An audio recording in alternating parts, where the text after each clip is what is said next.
This reading is for Melissa. Thank you so much for your interest in the synastry reading with mom and son. These are the absolute favorite ones for me to do, being a mom myself. So thank you so much. Um, Before we get into both of yours, I like to just break them up a little bit so we can get just a quick idea of the energy of each of these people before we look at them combined. I think that's just a nice way to jump in. So, looking at Finn, we have the Aries rising, the Libra sun, and the Leo moon person. So we have two fires and an air sign.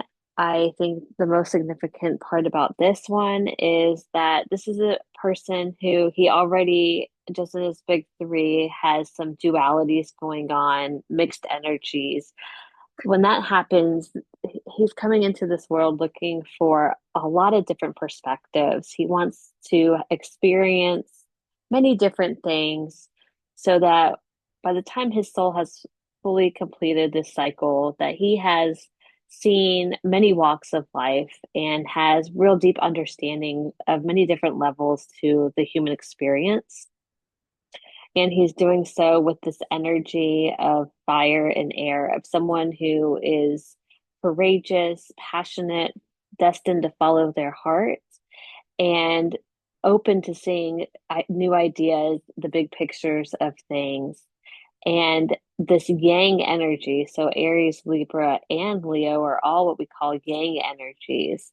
So, where the yin is more receiving, the yang is more doing. It is our action, it's our one step forward, it's our trailblazer energy, especially with an Aries rising person. He's going to be someone who maybe has a different story than other people, and that's exactly what he wants, to really find his own identity, his own path in life. And he's going to do that through all the ups and downs that comes with really fully engaging in his life. And I see some 12th house energy of outer planets. So it would suggest to me, with Neptune in the 12th house, that maybe things get a little bit out of his control and there's unsureness sometimes about what like the purpose is of everything. But he's going forward and he's doing the things, even if they don't make sense to him. A Neptune in the 12th house just jumps out at me because it lets me know that, especially with the Pisces energy, that he's going to have like this divine trust in the universe's plan at some point. That's the 12th house, so sometimes it takes a little bit of maturity to come into that. But eventually, the evolution of his spirit is going to be one of trust and acceptance, and even when it's confusing and less understood. And with the beginning part of his life, you see the Chiron is in a wide conjunction to Neptune. So 7 degrees isn't super tight, but I still think it's significant here, hearing his story, because it's somebody who, there is confusion in life sometimes and things are out of his control and it can be painful. And there's a chance for spiritual growth here. The more that things outside of his control seem to be a wound to him, the more that they aid in his pursuit for spiritual wellness and transformation of spirit. So it's somebody that just shows like this fearlessness to me. He's going to be willing to go through the ups and downs of life because he's intuitively connected to himself, and he's divinely connected to the fact that he's not in the driver's seat, and that's okay. He can trust that things don't always have to make sense.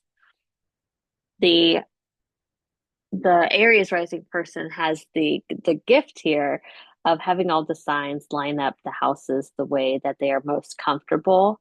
So people are going to see him in life as somebody who has like confidence about who he is, and that he's able to be direct with people more than other signs that sometimes have to have these pauses or backtrack or seem like they're indecisive. He comes in with a decisiveness that even for a Libra sun is refreshing because sometimes Libra suns, you think they weigh the scales, but an Aries rising person, that's a really strong point of a chart because every house lines up. So in all settings that we shove into 12 houses, the possibilities between his physical life, his spiritual area, and his ability to communicate with others, they're all lined up for success here. I do the Placidus houses, so he has the intercepted, he has a double Capricorn and a double Cancer. So that's the only exception to that, is where other houses get skipped. It's kind of going into uh, deeper discussion here. So if you can see this, the Virgo house and the Pisces house is the signs are intercepted here. But on the whole, because his major luminaries are not in those houses, on the whole, he's going to have an easier time expressing his thoughts himself, inserting his sense of self into these settings. So I think that's a real strength because there are always potentials in charts with the Uranus in the first house that things can seem chaotic in the years that we're identifying the self. And it sounds like that was true for him. Uranus comes in and pulls the rug out from underneath us. Well, in his case, it's almost like the rug might never have been there to begin with. But when he has this Aries rising gift, he is able to be resilient and still maintain the sense of self despite any of his situations. So, what a beautiful placement to have that show up. I think that's a gift here. With the Uranus in the wide conjunction to the rising, um, it could indicate, that maybe it's not just the beginning of life that he is going to experience chaos and so to speak, or just unpredictability. He might just develop this unconventional persona himself. He might gravitate in life towards situations that are a little bit different. Maybe he identifies with his early childhood of being moved in different places or having a maybe non-conventional original upbringing. And maybe he likes that. Maybe he's like, you know what? I was looking for more adventure with my Aries rising than a typical, suburbia white picket fence experience. Maybe he's the type that's really going to embrace change and unconventionality and really have this image of himself that likes that, where he wants to have a story to tell and he doesn't need everything to just be so laid out for him. And I think that is beautiful for an Aries rising because they're for that. They're with it. They want that. They want to see who they are in many different settings. They like the challenge of having to show up for themselves. So I think that the early onset of the change is something that he really over time grows to identify himself with as well. So I think there's peace in that, and I think there's comfort in that as well. If you look at the middle of his chart, oh boy, look at all of these aspects. I mean, his mind must be such an interesting place. He's a lot going on. He wants to accomplish so much in this life, it looks like. All the planets are talking to each other, and it's this display pattern of so many different houses being touched by different planets show us again that he's looking for a multitude of variety of experiences in this life. He really wants to grow many different ways. It's like he's excited to be here and he is ready to see what happens. He has a lot of trines. We call these grand trines when the blue just overlaps and overlaps, bringing down to the base of his chart, the root of his chart, the where he comes from. He's got the fourth house, this Black Lilith touching on his north node and his Chiron. So this is somebody who is going through different levels of growth. And I say North Node because that's where our soul is eventually wanting to go. So we come in with the South Node of what we're growing from, right? So we already mastered this. This is if you're into evolutionary astrology. If not, you could just think of early in life. He's somebody who's really getting in touch with his own identity, and he's going to move towards somebody who becomes very partner minded, and that's going to be less comfortable. So the trines he has here with this Black Lilith of where we tend to feel a little bit like an outcast, and it's in the bottom part. So these are the developing years. So all the way through school, he might even feel like there's something different about himself, and it being in the fourth house in the sign of Cancer, that maybe your story is a little different. And maybe that makes you all have a different way that your family life is. But it's like that experience is what helps propel him into getting what he's here for this time. So really it becomes a trine, which is a blessing. When you have a grand trine, it's like this smooth flowing ease, this gift, this ability. And in the water signs, we would say there's creativity here, there's compassion, there's sensitivity. So we watch this person move through all potential challenges of all the red, but they move through with this overlapping sense of ability, ease in these deeply spiritual places.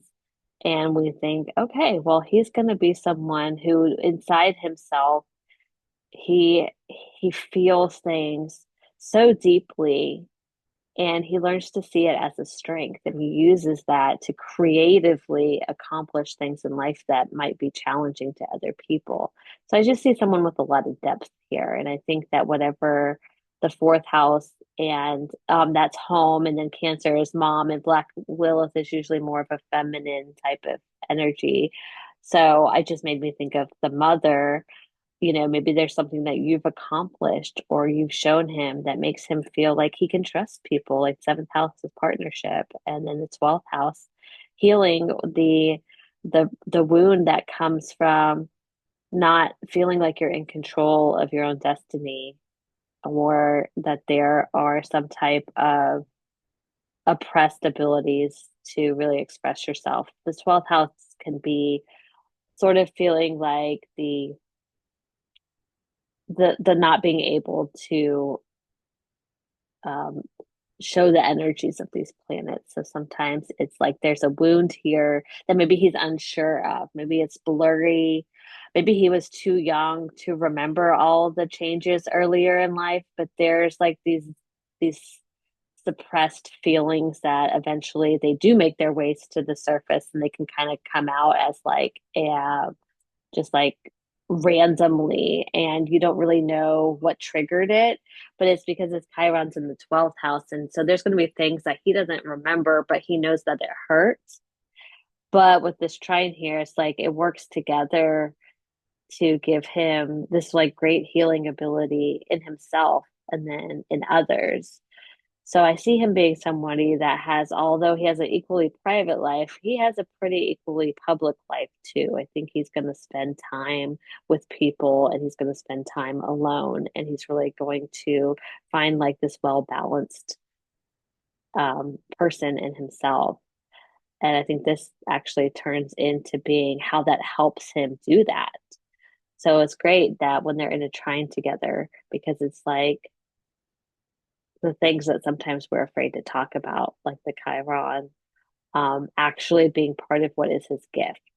So I would say if there are memories of him that maybe he's not sure about, but that they were hurtful, I mean, maybe even talk about it and be like, hey, I don't know if you remembered this, but this happened. This is what happened. If you ever feel like that, that's why. But look, I took action and I made changes, and now you can trust people, and you can really learn to express all of this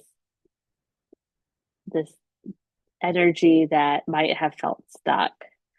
And in all the Scorpio energy, he's really looking for transformations in himself too. So sometimes there's working through a lot of feelings that we can't really find words for.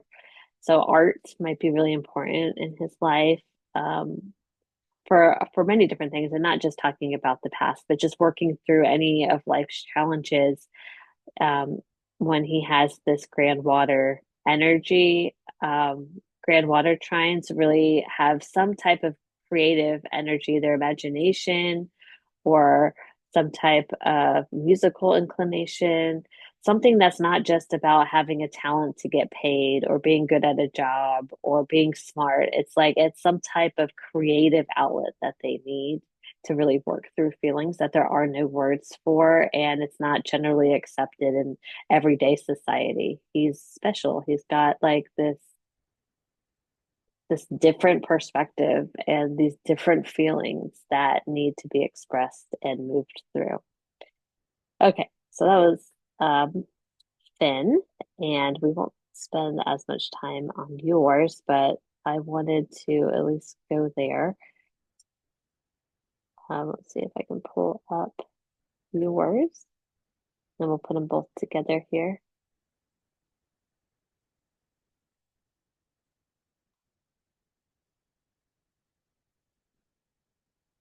Okay, so now we have Melissa, and I'm sure you've spent time looking at your chart, but just for my take on your energy, the Gemini rising and the Aquarius sun and the Gemini moon, I feel like you are the air tribe trifecta here of the communication energy of building bridges of communication. So when I see somebody very air dominant, they are here to share information, collect information, and bring people together because of this information. So it's very natural then that you would be wanting to learn about your relationship with your son and learning about his chart and learning about what you need to do to analytically understand and digest his energy so that then you can communicate better with him. And that makes perfect sense to me because that's what the Gemini rising person does. They are always analyzing data. They're forever the scientific method in real life. They're collecting, they're trying things, they're seeing what the results was. There's not always a lot of being stuck in that energy because I feel like it's this never ending process. The gift here is that you don't really get hung up on if it went right or it went wrong. It's like, okay, that's more data. Now I'm getting clearer and closer to my answers. I see what didn't work. I'm going to try again. I see what did work. I'm going to put that in my toolbox. I'm going to build on that. And it's this like this thirst for knowledge that really is an advantage of being a parent because you're always willing to be honest and just say like, hey, that didn't work. I'm going to do this instead. It doesn't have to be this pride involved that other rising signs have. I think Gemini rising is a great one for humility of character, of just being like, hey, I'm not personally attaching things that I did to who I am. I'm just going to try something different. I know that you can keep a level head about things, and I don't think you get wrapped down into self-pity like other signs do.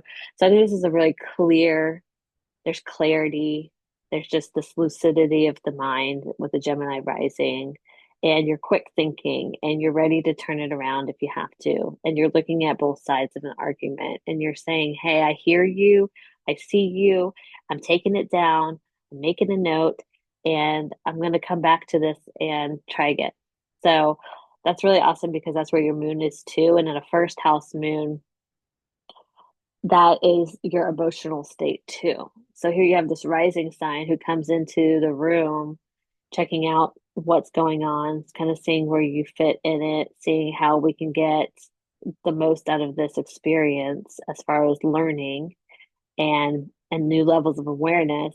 And then your emotional security also lives there too. So you're very you feel secure in yourself in the first house when you have done a good job of being the student. So if you have a question, you're probably going to ask it. If you're curious about why someone did something, you're going to find out.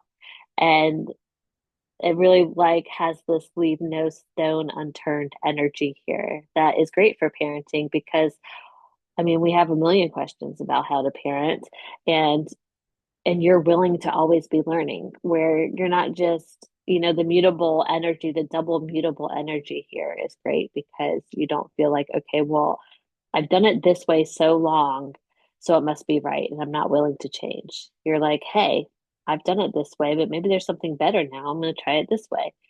So it just gives you the upper hand in being flexible and interested in learning someone else's experience. And there's enough with this Aquarius sun, I feel like it's this ability to see a bigger picture of the whole group and say, okay, well, maybe everybody doesn't think and feel like I do. So maybe I need to try to reach out and see what their experience is really like because maybe this whole model needs to be changed and upgraded for the better. And see how that sounds so much like the Gemini energy already. Gemini is like, great, because I already have all these notes for you. I've been observing this whole time, and here's the data. And the Aquarius is like the next level in the air. It's the final air sign. And it's like, great, we have this information. So now we're going to make these changes. We're going to implement a new program and we're going to make sure that the whole team's on board because Aquarius, although is seen as the rebel, it's really the group, it's the humanitarian, it's the person who really wants us all to still be on the same team, even if we are many different characters. So innovation is always happening here. And I think that works well with your Libra sun child because as a air sign himself, he's going to appreciate the energy that you bring, that it's not this stale energy of this is the way we always do things. It's this ever moving air that understands change and is not afraid of change. And I think that plays really nicely with his Uranus on his rising sign. It's like you guys are already speaking the same language so much. The difference here is between just the separate charts. I feel like you come into the picture a little bit with less noise going on. So less things are talking to each other in your chart. His chart, everything's talking. There's a lot going on here. We're connecting. Um we're moving, we're doing. I feel like there's a little bit more like things are settled in your chart, even though air you never really think is settled. But there's this consensus with you that you kind of are you're not you're not asking so many questions within yourself. You are asking questions about other people. You're communicating because you're ready to have these partnerships with other people. And I see in Finn, he is still asking himself these questions too. And he has this hunger to really figure himself out based on all of his life experiences that he's going to have. And with that Aries rising, I think he's going to do it with this confidence, but don't let that be misled for completion. He's here, he's hungry, he's looking for who he is. He's going to have all these experiences that's going to help answer some questions of all of his placements. Where I feel like you're more settled in who you are, and it's kind of like you're right. You're like the one who's helping other people kind of figure themselves out. So I see somebody here who has a good idea of who she is as she is in the world, and you have a little bit of challenges maybe with change in your own life. I see you have the square to your Uranus. An Aquarius sun squaring Uranus isn't as harsh as it is in other places, but with other signs, but it is this idea that I think that the change in life is harder sometimes for you than it is for him because Uranus lives on his ascendant. He's kind of always going to be ready to change things up as it comes. Even if he doesn't seem like he loves it, it's kind of like he accepts it. He learns to like embrace that as part of who he is. Where yours is squaring your son and it's not comfortable. So I wonder if when change has happened and with your kids and your experience with raising your kids the way you would have wanted to, because air always has these big ideas, but reality rarely reflects that plan. I wonder if that's harder for you to accept than it is for him. I think that there's pain here and you not being able to execute plans the way you would have really liked to see them. And when the world does world things, it hurts you because you had so much greater intentions than what actually happened. And that's painful for you. But if you notice in yours, their part of fortune is right here. And that actually is opportunity for you too. So if you look back on all the times that it hurts when things don't go the way that you had planned them to, or you had to do something completely different than what you had wanted because there was some type of authority that you couldn't be yourself with, because this goes both ways. It's the rebel sign and it's the sign of life just throwing you curveballs. So it could be both. People are challenging your autonomy, and the world itself is challenging the way you wanted to portray yourself. But the part of fortune is saying, hey, and your vertex is saying there's actually deep transformation when these things happen. So you're probably, if you haven't already, going to turn back around your perspective and be like, wow, all those times things didn't go the way I wanted to, or all those people that I had to change my plan because they were limiting me. Um, it's actually a gift because now I really love like where that took me. There's opportunity here for you in those when you can see it as a gift. Okay, that's a lot of other people's charts, and that's not what we are actually doing. So I apologize if this is going to go over because of that. But I always like to just feel around charts before I do anything else. So now let's go to the five wheel here, and we have you guys together. So these two beautiful energies now come together, and we have a mom on the inside, and we have baby boy on the outside. And we see all these amazing things going on here. And I like to see, I look for a few things when we're doing synastry readings. I like to see where the moons are. I like to see where the suns are, and then I like to see where we are on the angles and things like that too. But I've noticed a couple of good things, and I made notes so I could talk about it because I already looked at this chart. But the um the one I liked right off the bat was the suns talking to each other. We had the sun, your sun sextiling his ascendant. So you're on the inside, and his ascendant is different because your ascendant is the one that's on the chart. But so if we look here, his ascendant's way over here, and your sun sextiles his ascendant. That's just a nice place to be because it is the tight, it's a 0 degree orb. So see how it's 4 degrees and 4 degrees? It's like the perfect sextile here. And that is touching his angle. So anytime in a synastry chart where angles are touched, it's significant because it really has this powerful energy. It comes right through.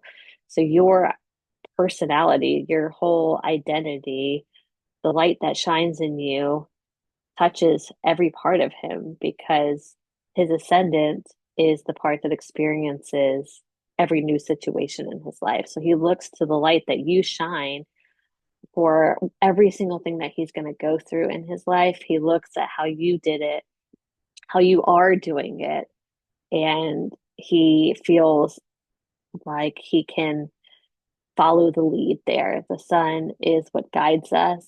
So you guiding his ascendant just shows like that's how I want to see it when I see a synastry chart. I want to see the mom or the primary caregiver is guiding the child somewhere with the sun, because that's how, in my heart, I feel like that's what feels right. And it feels secure for him. And he trusts that you are a leader that he can look to for all of the experiences that he's going to have.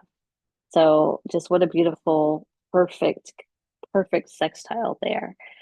And in the way of you being an Aquarius sun and him being a fire rising, these energies just work so nicely together. He already is going to be someone who's willing to take chances and be who he is. And he sees mom as this Aquarius energy who is always herself, despite when she shouldn't be. Or maybe it would be easier if she wasn't, that you do it no matter what people think of you, because that's what you know. You're gonna be you. And Aries loves that. Like, yes, look at her. She doesn't care what people think. She's doing her thing unapologetically. I'm gonna be like that too. And he might have to, commit to that, because Aries doesn't have that blinder. Sometimes Aquarius has like this blinder. It's like you were born that you cannot help but just march to the beat of your own drum. Well, Aries kind of isn't so much. They see that, like, they know things are they're different maybe, but when he sees you do it, he feels like he can do it too. He can be courageous in being his authentic self.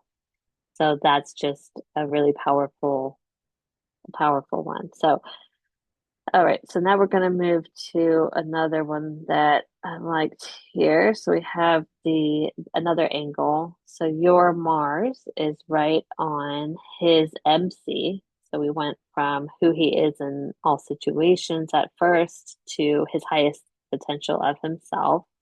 And when your Mars is in a perfect conjunction to that, we can see this two different ways here. So I think it's worth seeing both ways. One, I think you inspire him, your drive in life, especially Capricorn, your ability to really stay on the course to accomplishing your goals really makes him feel like he can do that too. And Capricorn in Mars is the exalted position here. So it's one of your strengths in your own personal chart, and he sees that, and it's his MC as well. So his highest ability, his highest potential aspirations of this Capricorn energy is one that he could be a goal crusher too. So when you're in a conjunction with him like that, it's like he borrows your drive and your motivation. He wants to feel that energy in his own energy, and he's going to keep you pumping him up on keep going. You're like his cheerleader. Hey, you want to do this, and I'm going to see it through for you. I got your back. Let's go. Like, tell me what you want to be the best at, because that's what Capricorn does. And I'm going to be at every game, and I'm going to cheer you on. I'm going to make sure that you go to practice every week because you want to be a baseball star, right?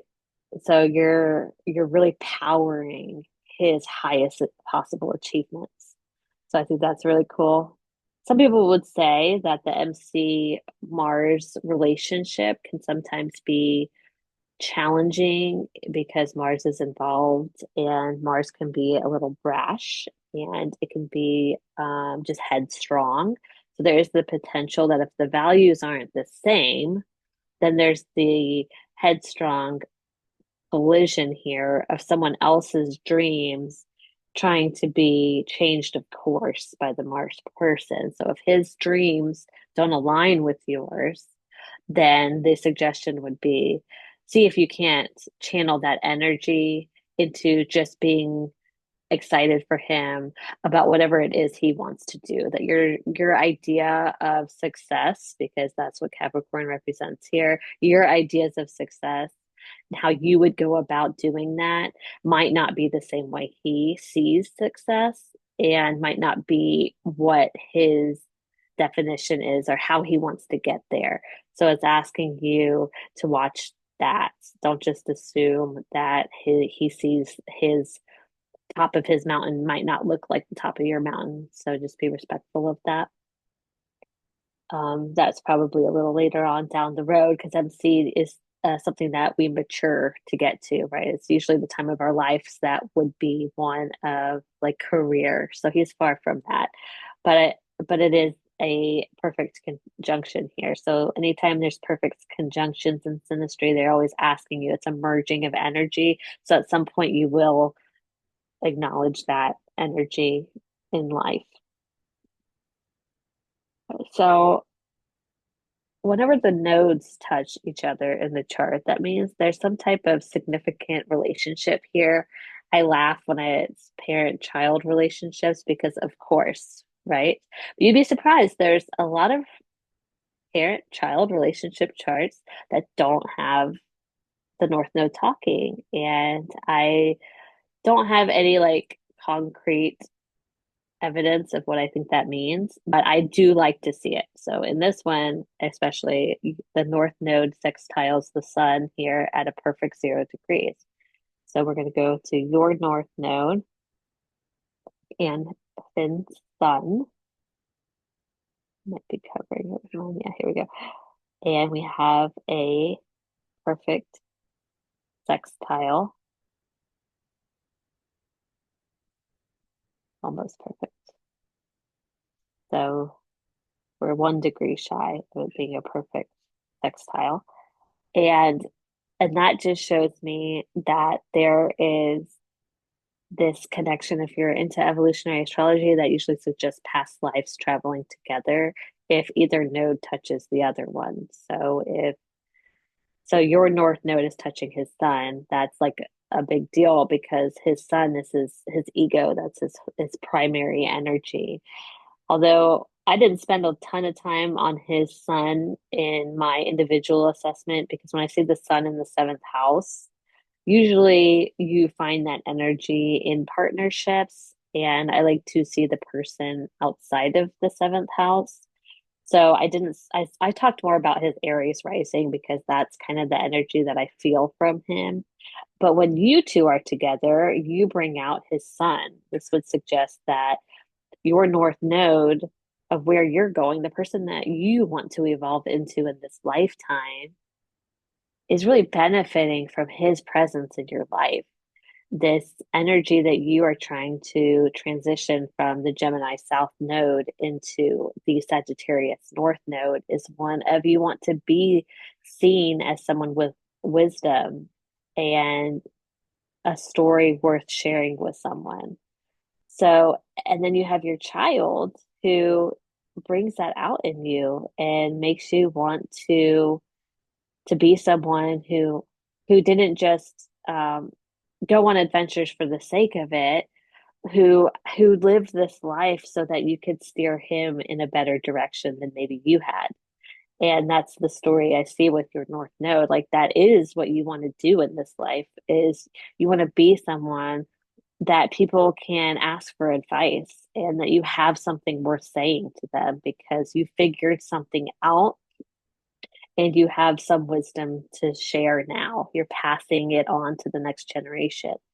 So then how beautiful that your child is the one that is the light here that is accepting and wanting that. And then I see his little Libra sun really shining because Libra is about partnership. And wouldn't you know his North Node's in Libra? So he's benefiting from you growing as a person. Now you're helping him see himself for who he really is, and you're helping his soul's journey of being in these partnerships where he's interested in someone else's experience and working as a team. Where his Aries rising is always going to steer him closer to being an individual and into what's best for self. Now, with you, he gets to see the joy and the light that comes from being in partnerships, and he can trust on you because now you have this wisdom to share and you are passing it down and it is benefiting him. So I think that's really great. And it's like a 2 for 1. You're getting on your way to your North Node. He's benefiting from the experience and he's getting into his North Node too. So your relationship with each other is destiny. It's that's what the North Node's saying. I'm talking to his sun because we've already maybe designed this script before we came down here. We were going to learn from each other. We were going to push each other towards soul growth. So we needed to be here with each other. And then again, the North Node trines his moon. So you are, let's see what, okay. His moon is down here in Leo, and you are a North Node Sagittarius. So not only is your North Node talking to his sun, it's talking to his moon. So you, in both ways, are really giving him this security of destiny in a relationship. And so the major things I look for in the North Nodes talking is the sun, the moon, and the angles, especially the ascendant descendant line. And so you have two of those with him, and it just shows this like protective energy. Like you've traveled with him and you are attached to what's going on in his realm of reality and what's going on within in him on a soul level. And each of those things are in a good aspect that shows this connection, that this caring of him as a whole on both sides, shadow side, sun side, all around. You're there in this energy of optimism and um, higher higher philosophy. So just taking the Sagittarius energy here of this positive lift. You're the arrow pointing him up, saying, keep shooting for the stars. Like I've got your back. And you might have had it before, if with the North Node touching both, this might not be the first time that you two have been here together. And let's see, let's go back to the angles here. So your moon is on his IC, and sometimes I like to see that the other way because I feel like, well, if he's the moon sometimes represents mom in the kid's chart. So if his moon is on your IC, then I feel like, he feels like he's at the root, like the home base. He can kind of let his guard down there. But I think this is interesting that it's the other way because I feel like there's this sense of he grounds you and he makes you feel emotionally secure in his energy. And I just think that's sweet because it's like there's so much of these two charts, like he needs you or he's looking to you so much, which is very appropriate. And I just love that there's a little sprinkle of, well, actually, he's grounding you. He's kind of like your anchor here. And it's in different signs. So you're a Gemini moon and he's a Cancer IC, but it's still so closely here in the first house that it's both like you both identify your relationship with each other really shapes your sense of self independently of each other. But it's like you two are home for each other. So it's like if there was a traveling theme here, especially the early in life changes, it's like you two always felt like as long as you were together, that you were home. And I'm just like, oh my goodness, like I love that because I felt like, there was differences in the beginning of life where then maybe you had thought was going to happen. But it's like you found home in him, and then your moon being in the first house with his IC there, it's like he found home in you too. And I just think that's really beautiful. So it's almost saying like it doesn't matter where you two wind up. You're you both embody the energy of being at home. It's like that home is where the heart is thing. Like this is actually like for sure is what that's saying. So even if and I think that makes sense for his energy because I see that. I could see him being like it's not about a roof and walls. That's not what home is to me. And I just feel like that's his energy. And it's like so cool that is his energy because that might be what you taught him. Like, hey, like we're together. That's what matters. I'm here for you. I got you. And he's like totally at peace with that I see being Cancer, he feels that. That is what he believes. And if you're with him, then he's emotionally content wherever that home is. Okay, so let's see, was there anything? The Chiron trined Mars at 0 degrees too. So let's go back to that because I felt like, again, there was another theme where you were feeling different about things. So your Chiron trines his Mars at a perfect 0 degrees here. And sometimes there's differences in people's values again with the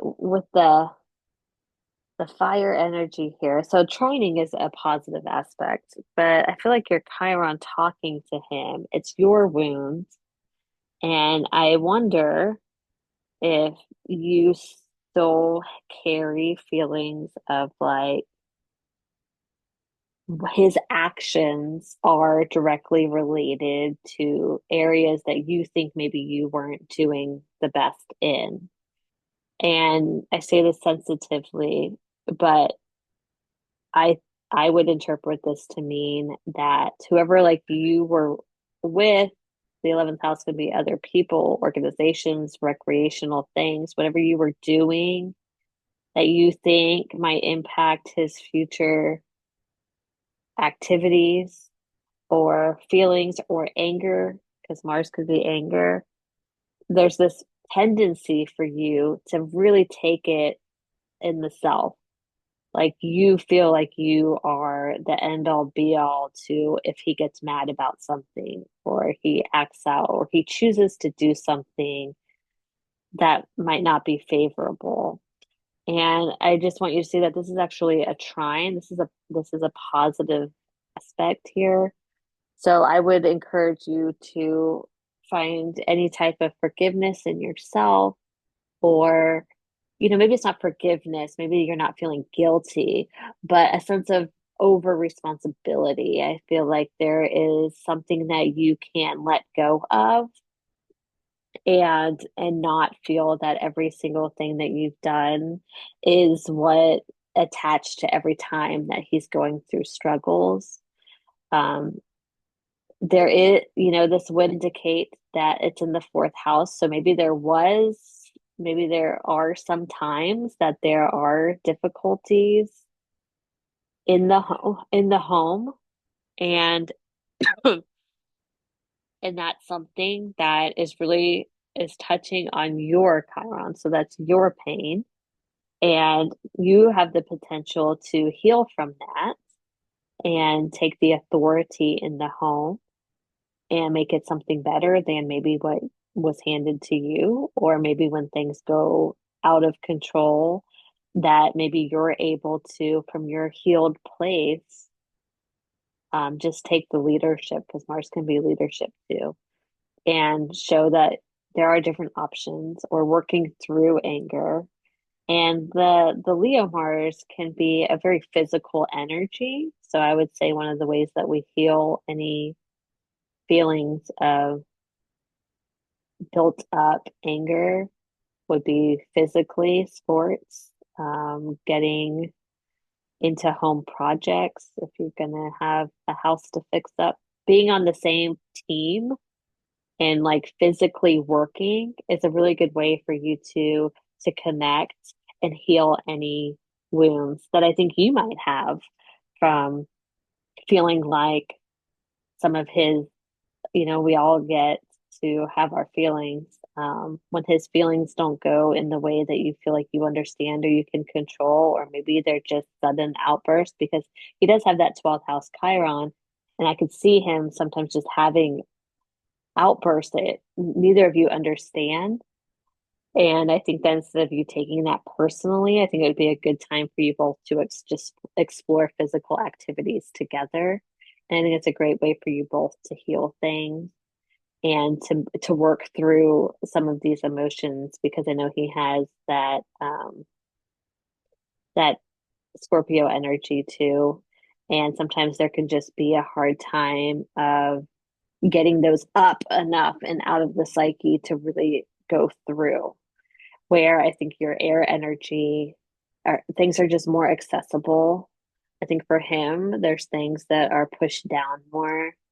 And when they do just come up, I think you need to be ready to not feel like it's directed at you. And I think that it would be best for you to remember that you're helping him heal himself, and doing it through a way that is physically engaging and fun might be a way for you both to stay connected even when those things come up, because sitting in it or over talking it or trying to find words for his feelings when he's not going to have the words most likely is going to frustrate an air dominant person, and it's going to make a water heavy.